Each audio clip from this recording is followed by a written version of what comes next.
Et comment sera-t-il donc ainsi accueilli en sauveur? Quelqu'un, il vient, et puis il me dit, voilà, je suis Dieu, moi. Et les gens y croient comme ça. Alors déjà, il y aura les difficultés. Et puis, il y a aussi que les gens qui sont attachés à des religions, ils ont certaines prophéties dans leurs textes comme ça, qui sont pour partie vraies. Pourquoi? Parce que Allah subhanahu wa ta'ala, il nous dit que dans chaque peuple de la terre, dans le passé, avant la venue de Muhammad sallallahu alayhi wa sallam et avant la venue de Isa alayhi salam, il y a toujours eu au moins un prophète. Wa in min ummah illa khala fiha nadhir. Alors parfois dans les écritures qu'ils ont comme ça, il y a, malgré que ça a été retouché ensuite, ça n'a pas pu être sauvegardé dans son authenticité, il y a eu comme ça il y a encore quelques prophéties. Notamment certaines choses. Alors les fils d'Israël, eux, ils avaient que le Messie viendrait. Et nous savons que le Messie, ça veut dire loin, celui qui est loin, O-I-N-T. C'était une tradition qu'ils avaient comme ça, la personne qui était consacrée, elle était loin. Et le Messie qui leur avait été annoncé, qui était leur sauveur, c'était Isa ibn Maryam, Jésus, fils de Marie. Il y a certains parmi les fils d'Israël qui ont cru en lui.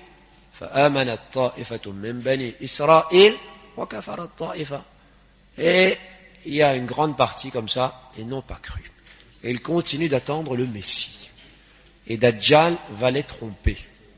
Il va se faire passer pour le Messie. Alors pour les Juifs, ce sera ça. Il va se faire passer pour le Messie.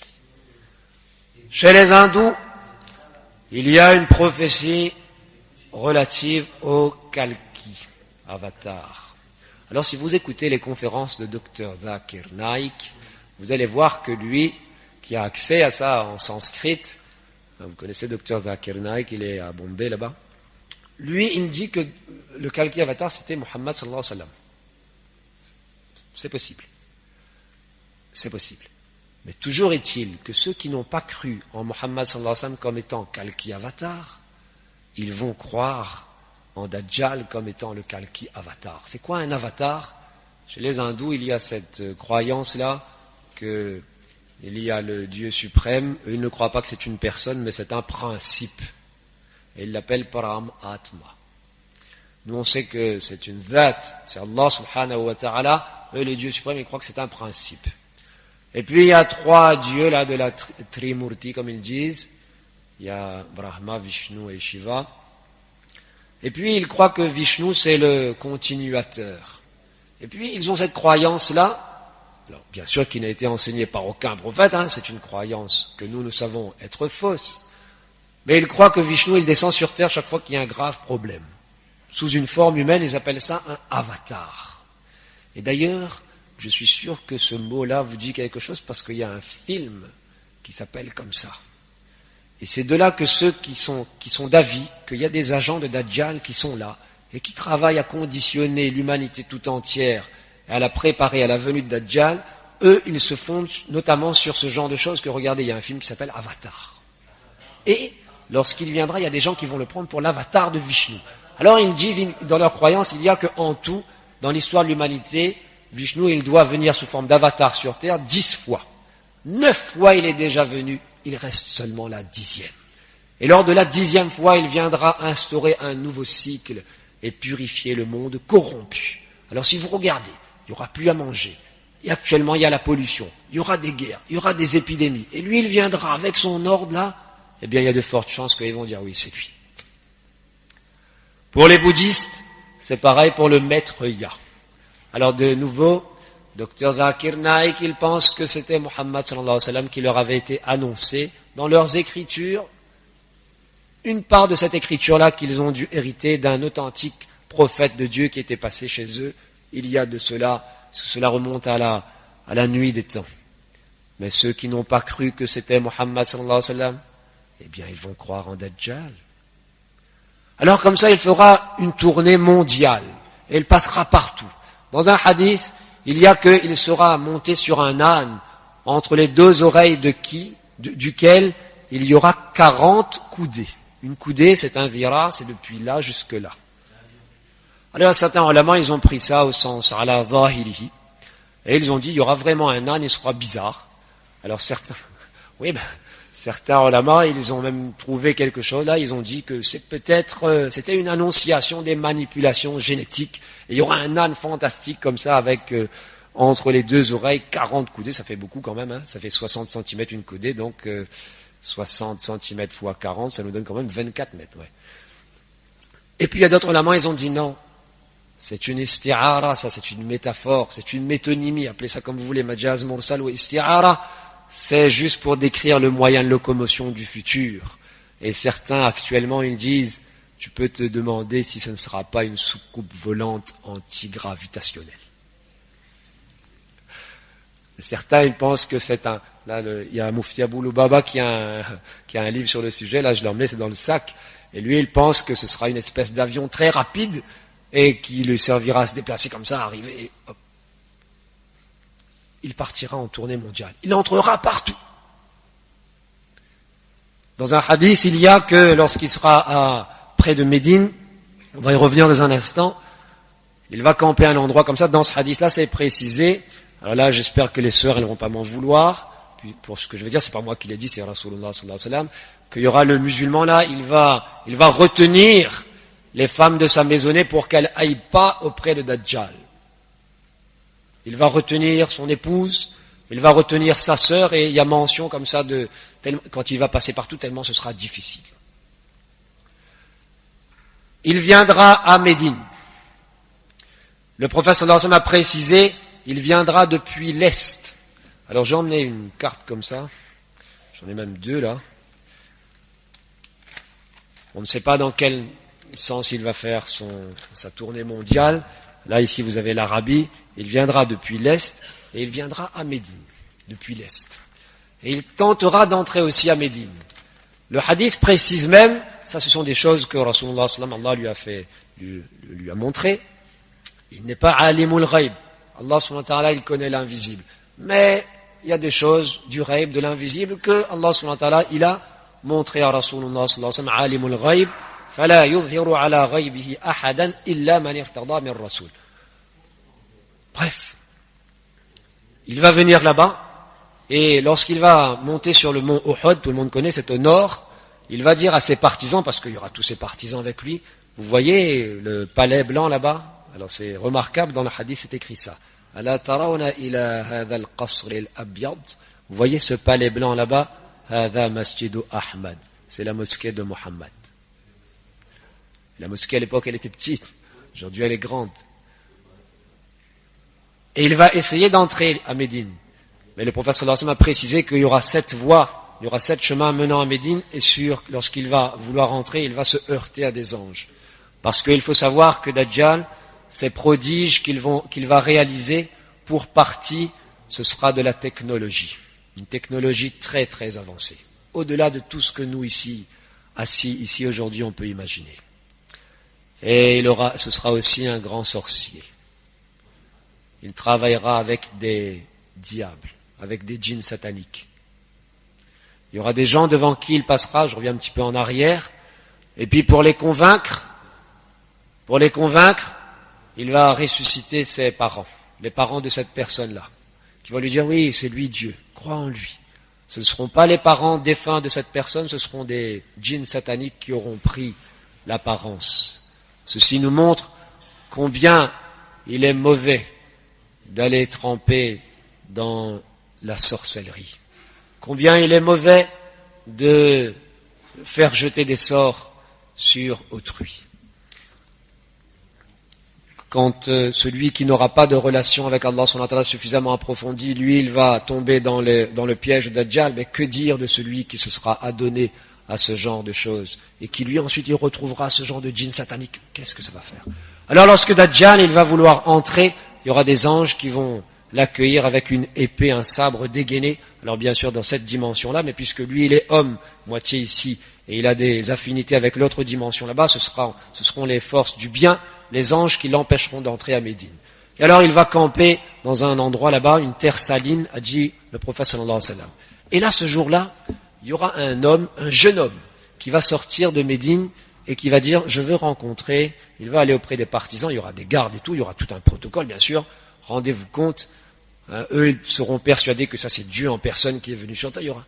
Alors il y aura un musulman en pleine jeunesse, hein, il y a des jeunes là devant nous, qui va aller voir, il va dire que moi je veux parler à celui qui est sorti. Alors les gardes, ils vont dire, tu ne crois pas en notre Dieu, c'est Dieu ça, celui qui est sorti, tu l'appelles comme ça. Alors il va dire non, parce que notre vrai Dieu, ce n'est pas caché qui il est. Dajjal, il sera borgne. Le prophète sallallahu alayhi wa sallam, dans un hadith, il a dit que si jamais vous avez un doute, eh bien, souvenez-vous qu'il est borgne. C'est-à-dire qu'il a un œil qui est complètement fermé, il ne voit pas. C'est l'œil droit. L'autre œil, l'œil gauche, il est aussi un peu bizarre. C'est-à-dire que dans un hadith, il y a ka'annaha kawkabun durri. C'est comme si c'était une étoile étincelante. En tout cas, il est borgne. Alors le prophète sallallahu alayhi wa sallam, il a dit, sachez qu'il est borgne et Allah n'est pas borgne. Allah n'a pas d'infirmité comme ça. Alors ce jeune homme-là, il va aller voir, il va dire, qui est Allah subhanahu wa ta'ala, qui est Dieu, ça, ce n'est pas caché. Et ils vont se fâcher, ils seront sur le point de le tuer pour manquement au respect dû à Dieu, venu sur terre, et puis ils vont se raviser, ils vont dire, Dieu nous a dit, on ne tue personne sans son autorisation, conduisons-le auprès de Dieu.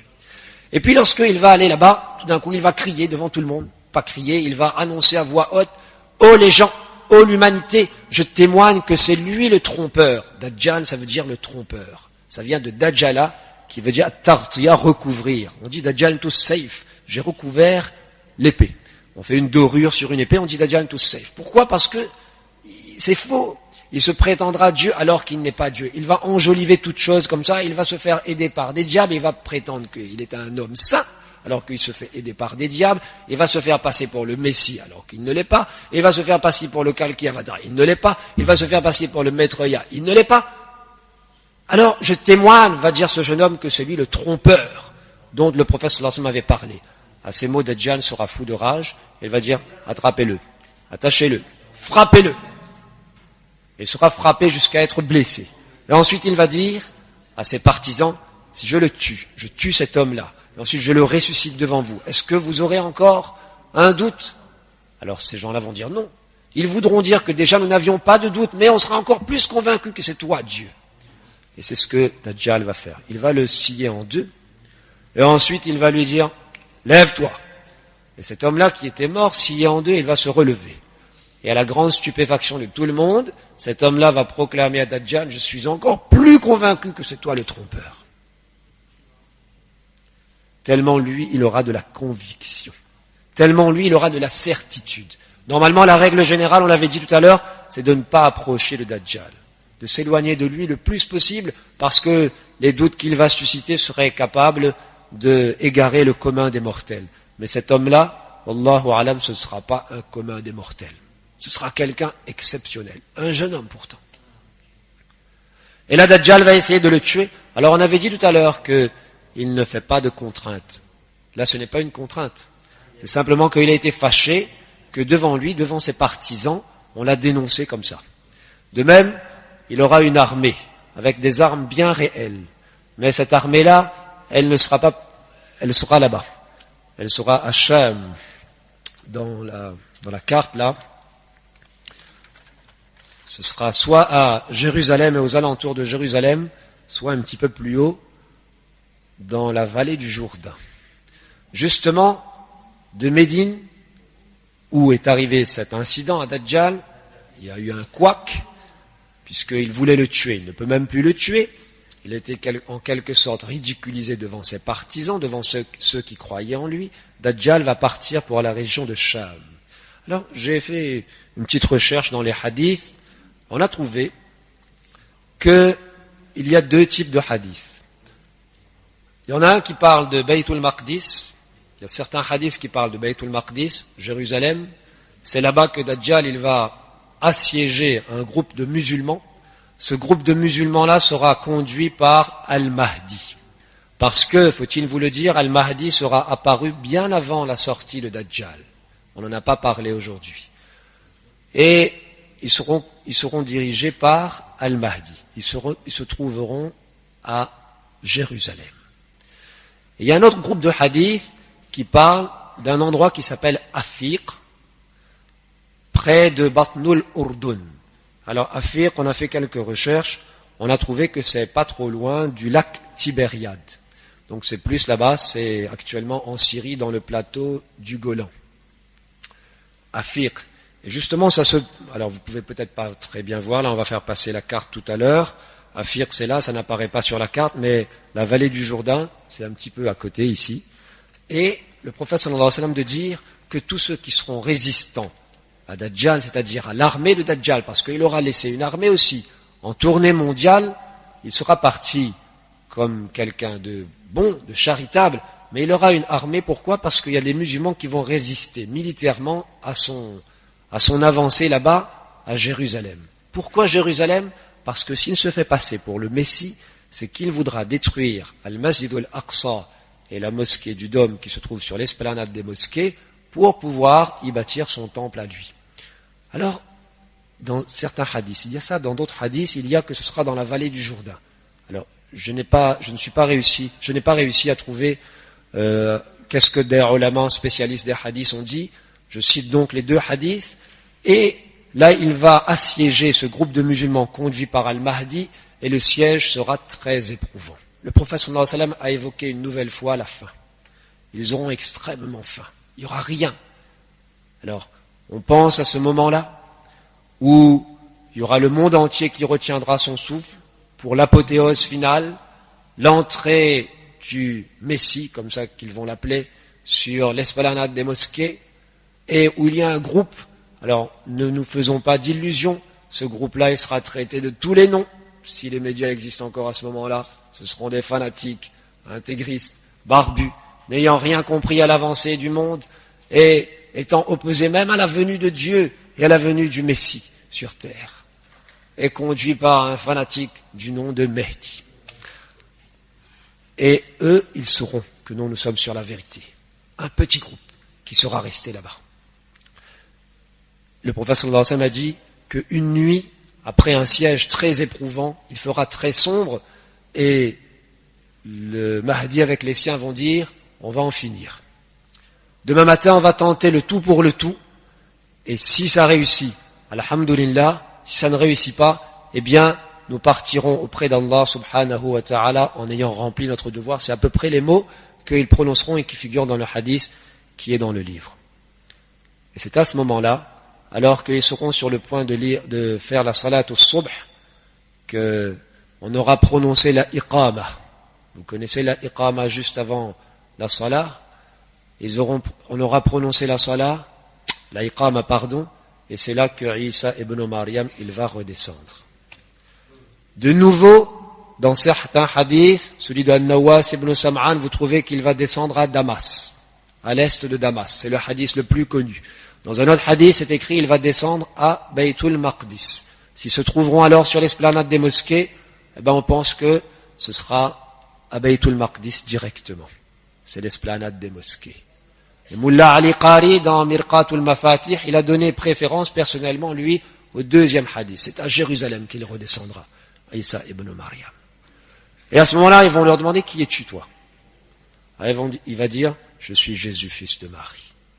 Alors, Al-Mahdi va lui dire, Ta'al, salli lana, dirige la prière pour nous. Il va dire non. Dans une version, il va dire que non, la iqama a été prononcée pour toi en tant qu'imam, c'est toi qui diriges cette prière. Et il y aura tout un symbole là. Pourquoi? Parce qu'il va accomplir la salat au subh sous la direction du Mahdi. D'après le rite islamique, d'après la méthode enseignée par Rasulullah sallallahu alayhi wa sallam, c'est tout un symbole. Il est revenu. Pourquoi? Parce qu'Allah sallallahu alayhi wa sallam l'avait élevé vivant lorsqu'il avait failli être tué à son époque. Et il va le faire redescendre, il va vivre encore un laps de temps, et puis ensuite il va mourir de sa belle mort, et puis il sera enterré là-bas à Médine, près du prophète sallallahu alayhi wa sallam. Mais ici, il n'est pas revenu en tant que prophète. Il va rester prophète, bien sûr. Ça, c'est exactement comme lorsque le roi d'Espagne, il vient en France. Il reste roi d'Espagne. Mais roi d'Espagne, il ne devient pas roi des Français. Et en France, il se soumet à la loi en vigueur en France. Lorsque la reine d'Angleterre, elle vient en France, eh ben, elle dit pas que chez moi on roule à gauche. Donc, ici, moi, je roule à gauche. Non, ici, on roule à droite. Je reste reine d'Angleterre, mais par rapport à mon peuple qui est là-bas. Isa alayhi salam, il va rester prophète, mais par rapport à son peuple de l'époque, peuple qui est déjà passé. Ici, il vient, il a toujours ce titre de prophète, mais il n'exerce plus son prophétat par rapport aux gens qui vont l'accueillir et qui seront de la Ummah de Muhammad sallallahu alayhi wa sallam. Et il va donc accomplir la salat sous la direction du Mahdi. Et après la salat, il va dire, ouvrez la porte. Ouvrez la porte. Alors on va ouvrir la porte. Et de l'autre côté, il y a le faux Messie. Et lui, c'est le vrai Messie. Un hadith parle de Isa alayhi salam comme Masihul Huda, le Messie de la guidance, et Dajjal comme Masihul Dalala, le Messie de l'égarement. Lorsque le faux Messie va le voir de l'autre côté, le hadith dit, il va fondre. Il va fondre dhaba kama yadhubul milh, comme le sel fond dans l'eau. Et Isa alayhi salam va le poursuivre. Alors, il va le rattraper à un endroit qui s'appelle Lod et qui existe et qui se trouve ici. Il y a un aéroport là-bas aujourd'hui. Ça c'est un hadith, non, plusieurs hadiths qui disent ça. Et on a un autre hadith qui dit que il va être tué à Afiq, qui se trouve là-bas. De nouveau, ce petit flou qu'il y a entre les hadiths d'un côté et les hadiths de l'autre. Il va le rattraper là-bas et il va le tuer au moyen d'une lance. Et après cela, Isa alayhi salam va recevoir des gens qui viendront à lui, des musulmans qui auront énormément souffert et qui viendront voir Isa alayhi salam, et celui-ci va les consoler. Il va les consoler en leur parlant du haut grade qui les attend dans le paradis. Malheureusement, chers frères et sœurs, l'épreuve n'est pas terminée. Par contre, le discours, il est presque terminé. L'épreuve n'est pas terminée. C'est un petit peu après ça que va arriver le déferlement de Gog et Magog. Alors, qu'est-ce que c'est que ça encore? Bon, il y a tout un débat sur le sujet. Je prends. فَبَيْنَمَا هُوَ كَذَلِكَ. Pendant que Isa alayhi salam, Jésus, sera ainsi, إِذْ أَوْحَى اللَّهُ إِلَى عِيسَى إِنِّي قَدْ أَخْرَجْتُ عِبَادًا لِي لَا يَدَانِ لِأَحَدٍ بِقِتَالِهِمْ. Je vais faire apparaître certains de mes serviteurs. Alors, quand on dit serviteur dans le Coran et les hadiths, il y a deux sens. Un, c'est serviteur de force, c'est-à-dire que tous les êtres humains, toutes les créatures, ce sont des serviteurs de Dieu. Et puis, il y a un, c'est le sens particulier, à savoir celui qui est proche de Dieu. Parce que il croit en Allah subhanahu wa ta'ala, il croit en le dernier messager, dont c'est la période de son message, et puis, il est très proche d'Allah parce qu'il se rapproche d'Allah, etc.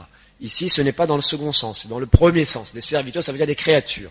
Je vais faire apparaître des créatures, personne n'a deux mains pour les combattre. Emmène mes serviteurs, cette fois-ci ce sont les serviteurs proches, les croyants, sur le mont Sinaï. وَيَبْعَثُ اللَّهُ يَأْجُوجَ وَمَأْجُوجَ. Allah va susciter, il va les faire sortir, qui? Gog et Magog. وَهُمْ مِنْ كُلِّ حَدَبٍ يَنْسِلُونَ. Ils dévaleront de chaque colline. فَيَمُرُّ أَوَائِلُهُمْ عَلَى بُحَيْرَةِ طَبَرِيَّةٍ فَيَشْرَبُونَ مَا فِيهَا. La première vague, elle va passer près du lac Tibériade. On en avait parlé tout à l'heure, on vous avait montré sur la carte, c'est ici. C'est-à-dire qu'ils vont partir de là où ils sont, ils vont arriver jusque-là, près de Jérusalem. C'est ça que moi, personnellement, j'ai trouvé. D'autres disent, ils vont déferler sur toute la terre, possible. Personnellement, je n'ai pas trouvé, je dis ce que j'ai trouvé, je ne dis rien sur ce que je n'ai pas trouvé. Jusqu'au lac Tibériade, et ils vont assécher, ils vont boire toute l'eau. وَيَمُرُّ آخِرُهُمْ وَيَقُولُ لَقَدْ كَانَ بِهَذِهِ مَرَّةً مَا ثُمَّ يَسِيرُونَ حَتَّى يَنْتَهُوا إِلَى جَبَلِ الْخَمْرِ وَهُوَ جَبَلُ بَيْتِ الْمَقْدِسِ. Ensuite, ils vont être comme ça, Isa alayhi salam avec les croyants, ils seront réfugiés sur le mont Sinaï face au grand trouble que constituera le déferlement de Gog et Magog. De nouveau, troisième fois, la faim. Ils auront faim, il n'y aura rien à manger là-bas. Ils auront extrêmement faim. Après, Isa alayhi salam, il va faire dua avec Allah subhanahu wa ta'ala de les libérer de cette épreuve. Il va faire apparaître une épidémie qui va éradiquer les Gog et Magog. Et ensuite, ils vont tous mourir, comme une seule personne. Après ça, Isa alayhi salam, les croyants, ils vont redescendre du mont. Et ils vont trouver qu'il y aura les corps de ces envahisseurs-là qui sont partout. Ils vont faire doigt de nouveau avec Allah subhanahu wa ta'ala qui va faire disparaître ces corps par un moyen qui figure dans le hadith par des grands oiseaux. Allah subhanahu wa ta'ala ensuite il va dire au ciel de faire pleuvoir et à la terre de faire pousser. Le ciel va faire pleuvoir d'abord, oui. Le ciel va faire pleuvoir et il va laisser la terre comme un miroir. Il va la laver partout. Ensuite il sera dit, à la terre, anbiti samarataki waruddi barakataki. Et c'est là qu'il y aura une ère de paix et de bonheur réel cette fois sur terre, telle qu'on n'en a jamais vu et qui n'a jamais existé. Pendant 7 ans, il y aura une baraka extraordinaire. Le prophète sallallahu alayhi wa sallam a dit, tout un groupe de gens mangeront une grenade. Vous connaissez la grenade? Aujourd'hui elle est petite comme ça, on en trouve. Et là, les gens, tout un groupe pourra se suffire de manger une grenade, tellement il y aura de la baraka dedans. Et avec l'écorce d'une grenade, on pourra se faire de l'ombre, tellement ce sera grand. Et avec la traite d'une chamelle, ça suffira à une tribu de gens. Alors une tribu, je ne sais pas si on est comme une tribu ici, là, possible. Hein, c'est comme si on trayait une fois une chamelle, avec le lait là obtenu, tout le monde boit et c'est bon, alhamdoulilah. Tellement il y aura baraka dans le bien. Le prophète sallallahu alayhi wa sallam a dit dans d'autres hadiths que il n'y aura pas d'inimitié, il n'y aura pas de rancœur entre même pas 2 personnes sur terre. Et dans d'autres hadiths, il y a que même les animaux sauvages, ils n'attaqueront plus les animaux qui normalement sont leur proie, sont leur cible. Et ils vont tous ensemble, les enfants, ils vont jouer avec les serpents venimeux, bien sûr, pas comme ceux qui y a à la Réunion, là, les couleuvres qui sont pas venimeuses, alhamdoulilah. Il y aura les enfants vont jouer avec les serpents, ça leur fera aucun mal. Et ça va rester comme ça pendant 7 ans. Et ensuite, Isa alayhi salam, il va mourir et il sera enterré. Ensuite, il y aura d'autres dirigeants. Ah oui, toute l'humanité sera une seule et elle proclamera, toute l'humanité qui sera là, La ilaha illallah Muhammadur Rasulullah. Ensuite, après le départ de Isa alayhi salam, il y aura d'autres dirigeants et puis il y aura de nouveau un petit peu, ça va se passer la décadence et puis à la fin, ce sont les autres signes de la fin du monde. Pour cela, contactez vos imams et vos ahlul ilm. J'ai terminé et avec l'accord des responsables, on a dit qu'on pourra laisser des questions auxquelles on va apporter des éléments de réponse si on connaît, Inch'Allah. Mais avant ça, on aimerait juste dire quelque chose sur Gog et Magog. Parfois, nous, on a appris quand on était petit que Gog et Magog, ce sont des gens. Il y en a qui sont très grands, comme par exemple le poteau que vous avez là dans votre mosquée. Il y en a qui sont tout petits comme ça.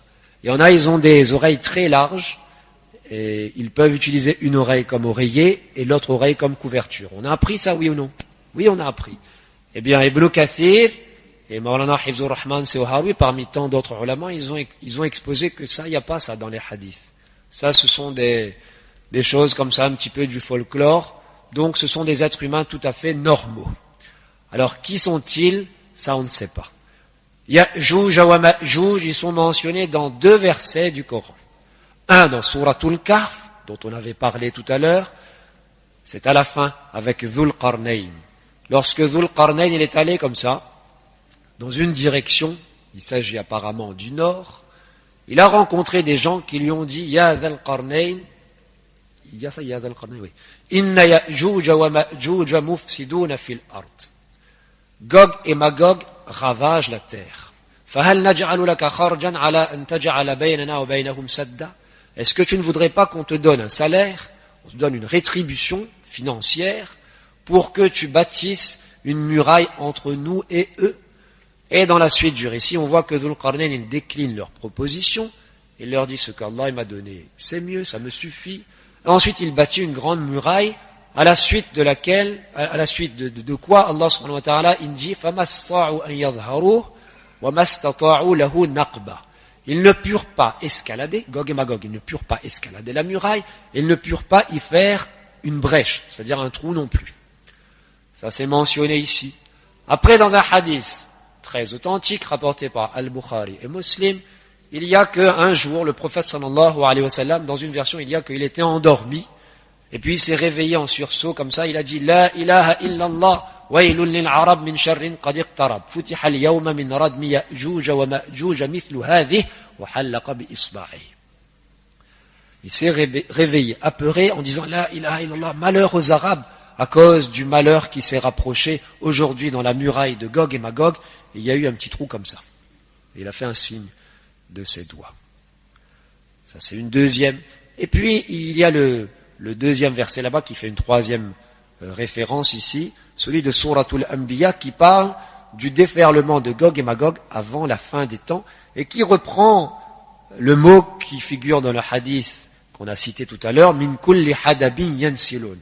Hatta idha futihat ya'juj wa ma'juj wa hum min kulli hadabin yansilun, jusqu'à ce que lorsque Gog et Magog seront ouverts. Futiha, ça veut dire ouvert, ça peut vouloir dire libérés, lorsqu'ils seront libérés et que de toute colline ils dévaleront. Ça, c'est ce qui se passera à l'époque où Jésus, fils de Marie, sera retourné, parce que ce sont les mêmes mots, min kulli hadabin yansilun, qui figurent dans le hadith. Alors on a trois comme ça. On a certains ulama, ils ont dit que Gog et Magog, ils sont enfermés. D'ailleurs, une muraille qui les bloque complètement. Et il y a un hadith qui attribue à Rasulullah sallallahu alayhi wa sallam le fait d'avoir dit que Gog et Magog, tous les jours, ils creusent. Ils creusent la muraille, et lorsqu'ils sont sur le point d'y parvenir, ils s'arrêtent, sûrement pour se reposer, et ils disent, demain, on va en terminer avec cette muraille. Et pendant qu'il dorme, Allah subhanahu wa ta'ala lui donne son épaisseur initiale. Le lendemain matin, lorsqu'ils reviennent, il faut recommencer le travail. Et puis ils creusent, chaque jour comme ça. Et puis lorsque viendra le moment prédestiné pour leur sortie, ce jour-là, le soir, ils vont dire, Inch'Allah, demain, on va poursuivre. Et là, Allah ne lui donnera pas son épaisseur initiale, et ça restera à la proportion qu'ils auront creusé, et le lendemain, ils pourront facilement le terminer. À ce moment-là, ils pourront déferler, et c'est ça qui est mentionné dans le hadith. Quant au hadith où le prophète sallallahu alayhi wa sallam a dit qu'il y a eu un petit trou comme ça, effectivement, à son époque, il y aurait eu un petit trou comme ça, exceptionnellement. Ça, c'est une interprétation. L'interprétation la plus connue. Mais moi, j'ai une deuxième interprétation à vous proposer. Qui es-tu, toi? Effectivement, c'est pas moi. C'est Maulana Hifzur Rahman Seoharoui qui l'a réalisé. Il a fait une synthèse, il n'est pas le seul non plus. Il dit, vous voyez le hadith qui dit que Gog et Magog, ils creusent la muraille chaque jour. C'est rapporté par At-Tirmidhi. Ibn Kathir, il a dit, c'est dans le tafsir. Vous connaissez tafsir Ibn Kathir. Dans son tafsir, c'est écrit, وَهَذَا إِسْنَادُهُ قَوِي. La chaîne de transmission de cette parole-là, attribuant cette parole à Rasulullah sallallahu alayhi wa sallam, elle est forte. Mais وَفِي رَفْعِهِ نَكَارًا. Est-ce que c'est vraiment Rasulullah sallallahu alayhi wa sallam qui a dit ça? C'est douteux. Ibn Kathir, il pense que ce n'est pas Rasulullah sallallahu alayhi wa sallam qui a dit ça. Il y a un maillon de la chaîne qui s'est trompé, et il a attribué cette parole qu'il avait entendu dire, et qui était relatée jusqu'à Abu Huraira, il a attribué à Rasulullah sallallahu alayhi wa sallam par erreur. Mais sinon, c'est une parole que Abu Huraira n'a pas entendue de Rasulullah sallallahu alayhi wa sallam, mais elle a entendue de Ka'b al-Ahbar. Ibn Kathir, il est de cet avis-là. Ce qui change tout. Ça fait que lorsque Dhul Qarnayn, il a bâti une muraille, il ne les a pas enfermés derrière. Il a juste bâti une muraille qui leur barrait le passage, qui les empêchait de venir. Mais ils étaient là-bas, de l'autre côté. Ils continuaient, ce sont des êtres humains normaux. Ils sont restés de l'autre côté, ils ne pouvaient plus venir ici. Ça se passait, d'après Maulana Hifzur Rahman Seoharoui, dans le massif du Caucase. Et la barrière, la muraille, là, elle se trouverait dans la passe de Darial, d'après ses recherches à lui. Il a juste bâti une muraille qui les empêchait de venir. Et quant au hadith où le prophète sallallahu alayhi wa sallam, il a dit qu'il y a un petit trou comme ça, c'est pas un vrai trou. C'est dans un sens métaphorique. Et ça ne veut pas dire que ce sont les mêmes personnes, c'est du côté de là-bas qu'il faut chercher. Mais ça ne veut pas dire que ce sont les mêmes peuples. Pour Maulana Hifzur Rahman Seoharoui, ceux que Dhul Qarnayn il avait empêché de venir ici, c'était les Scythes. C'était les Scythes. Ça s'écrit S-C-Y-T-H-E. S. C'était les Scythes. Par contre, ceux dont le prophète sallallahu alayhi wa sallam, il a vu en rêve, il a une vision comme ça que ils vont causer un grand malheur pour les Arabes, d'après Maulana Hifzur Rahman Seoharoui, ça pourrait être les Mongols qui ont déferlé comme ça. Si vous regardez les livres d'histoire, vous allez voir, ils ont déferlé, ils sont arrivés jusqu'à Bagdad, ils ont écrasé, alors ils ont assassiné par écrasement par le calife de Bagdad. Et c'est pour ça que le prophète sallallahu alayhi wa sallam aurait dit Waylun lil arab min sharrin qad iqtarab futiha al-yawma min radmi ya'juj wa ma'juj mithlu hadhi, parce qu'il avait eu cette vision-là, Allah subhanahu wa ta'ala lui avait montré que les Mongols ils vont déferler et ça va être un grand malheur pour la civilisation arabo-islamique. Quant à ceux de la fin des temps, ben c'est encore peut-être quelque chose d'autre, mais du côté de là-bas. Alors, je vais juste clore sur un hadith, je vais juste le traduire, sur le déferlement de Gog et Magog de la fin des temps. Le prophète sallallahu alayhi wa sallam nous a dit Hatta ya'tiya ya'juj wa ma'juj iradul wujuh sigarul a'yun suhba ash-shi'af ka'anna wujuhahum al-majan al-mutraqa min kulli hadabin yansilun. Il avait dit ça avant. Cet ultime déferlement-là de Gog et Magog, il a donné une description. Au visage large, aux petits yeux. C'est comme si leurs visages étaient des boucliers superposés. Wallahu a'lam. Récapitulatif, chers frères et sœurs, on ne joue pas à se faire peur. Et on ne reste pas dans la rafla, dans l'insouciance non plus. Un côté, c'est la paranoïa. De l'autre côté, c'est l'insouciance la plus complète. Ce sont deux extrêmes. On connaît que ça va arriver, on ne dit pas que ça va arriver maintenant, qu'il y a des gens qui vont connaître, ou bien il y a des gens qui ne vont pas connaître. Est-ce que ça va arriver à notre génération? Pas à notre génération, on n'en sait strictement rien. Mais on se prépare spirituellement en faisant tout ce que on a évoqué tout à l'heure, avoir la certitude. Ça t'entretient. Si on a des doutes, on n'hésite pas à se référer à ces imams, aux gens du ilm, en qui on a confiance, aux gens de notre ville. On entretient une relation de spiritualité avec Allah subhanahu wa ta'ala. Si on voit qu'il y aura une pénurie, eh bien déjà on prend conscience des ni'mas qu'on a, on cesse de gaspiller, comme d'ailleurs le frère l'a dit tout à l'heure. Si on a la possibilité, on se plante quelques arbres fruitiers. Si on sait qu'il y aura une grande crise économique, si on a quelques économies, eh bien une partie de ces économies, on achète des pièces d'or avec. Comme ça, si le système il s'effondre, eh ben on reste pas avec de la monnaie de singe, comme on dit, du papier qui sera juste bon à brûler. On aura quelques pièces d'or, Inch'Allah. Il faudra payer la zakat quand même, hein, sur les pièces d'or. Mais au moins, il y a quelqu'un qui m'a dit ça. Mais achète pas pièces d'or malgré où l'a dit, parce que ça y d'or, t'es là, ça reste là, après il faut y payer zakat dessus. Ben, zakat, c'est pas un impôt que c'est difficile à payer, d'après certains ulama, l'école Hanafi n'est pas d'accord avec ça, mais d'après d'autres ulama, il y a ma'ana ad-dariba dedans, d'accord, mais c'est une ibada, ça d'abord. Et puis ça va nous rendre service. Si on a la possibilité, on fait creuser des puits en Afrique noire, au Tchad, on fait creuser un puits aussi, si on peut, pas trop loin de chez soi, si on connaît que les géologues de la Réunion ont trouvé que telle région, bon je vais pas le dire ici devant tout le monde, telle région là-bas c'est très saturé en eau, si on a la possibilité d'acheter un petit terrain là-bas avec des hauts murs, on se fait creuser un puits, ça ne veut pas dire qu'il va venir, hein. Mais de toute façon on n'aura rien perdu, il y aura un puits qui est là. Si on a acheté de l'or et il n'est pas venu, on n'aura rien perdu non plus. Il y a une fois quelqu'un qui m'a dit ça, il m'a dit oui tu dis ça qu'il ne faut pas manger n'importe quoi, il ne faut pas faire ceci, il ne faut pas faire cela. Déjà ça c'est en soi, fi nafsihi. L'histoire de Dajjal, c'est juste un petit aiguillon pour nous remettre un petit peu, pour nous réveiller de notre sommeil de rafla un petit peu. Maintenant, si on est parti, alors qu'il n'était pas apparu, on n'aura rien perdu si on n'a pas mangé des choses très chimiques. En se disant non, je préfère manger les fruits de mon jardin, de mon verger. Alhamdulillah, tant mieux, ça n'en sera que plus bénéfique. Si on a fait creuser des puits parce qu'on a eu... Alhamdulillah, ce sera mieux encore. Si on s'est relié avec Allah subhanahu wa ta'ala, il ne faudra pas que... Ensuite, on dit, tout ça que t'en as appelé, tu m'as dit, subhanallah, alhamdulillah, Allahu Akbar, déjà les mêmes pas apparu. Et là, je vais me dire, c'est pas du temps perdu, c'est du temps gagné, ça. Wa akhiru da'wana, alhamdulillah, rabbil alamin.